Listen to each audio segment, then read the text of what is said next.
Okay, so picture this. A message so incredibly important, its followers believe it was delivered by an angel, flying right across the sky for everyone to see and hear.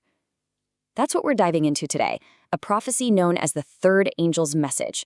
We're going to unpack what it actually says, how it's part of a bigger story, and why the people who believe in it think it's this super urgent final warning for all of humanity, based on the texts they consider sacred.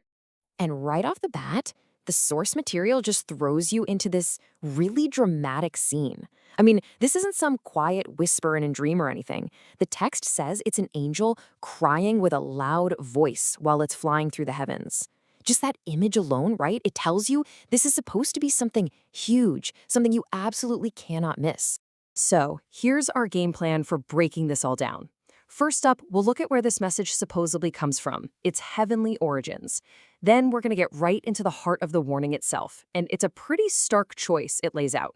We'll also dig into who this message is even for, what it's asking of people, and finally, we'll explore this really interesting argument for why its followers are convinced this ancient warning is actually meant for us right here, right now. All right, first things first, it is absolutely crucial to get this. The third angel's message isn't just some random standalone event. According to the source, it's actually the grand finale of a divine three-part sequence. And what's so fascinating here is the emphasis on connection. The source describes these messages as being so tightly woven together they form a perfect chain of truth. What that means is you can't just pull the third message out and look at it by itself. It's the final link, and it only makes sense when you see how it's built on the first two. Yeah, this visual lays out that progression perfectly. You've got the first angel delivering a message, which then paves the way for the second, and that one, in turn, sets the stage for the third. It's presented as this single unfolding revelation, and that deliberate order is just fundamental to understanding its timing and its authority. Okay, so let's get to the core of the message itself. What is this angel actually shouting from the sky? Well, it really all boils down to a defining choice. It's like a great big line is being drawn in the sand for every single person. At its very heart, the message is a kind of great filter, separating all of humanity into two, and only two, very distinct groups. There is absolutely no middle ground here. It's a stark choice between your allegiance to God or your allegiance to this symbolic power the text calls the beast. And this makes that contrast crystal clear. On one side, you have a group that's defined by their obedience and their faith. On the other side, you have a group defined by their worship of what the text calls the beast in his image. This right here is the central conflict, the two paths laid out in the message. And the stakes? Well, they literally could not be higher. The source is completely unambiguous about this. Accepting and obeying this warning is presented as the one and the only way to avoid what it calls the wrath of God. This just adds such a profound layer of consequence to that choice. So this begs the question, right? Who exactly is this message for? Is it for a small group of people? A specific country? Well, the text argues, and argues forcefully, that its scope is truly global. It's meant for every single person on the planet. Now, the source material gives a few key reasons for why this thing is considered so universal. First, it comes right after the first angel's message, and that one was already addressed to every nation, so that makes sense. Then the warning itself starts with the phrase, if any man, which sounds pretty individual, pretty all-encompassing, right? And finally, the logic is just, well, it's simple.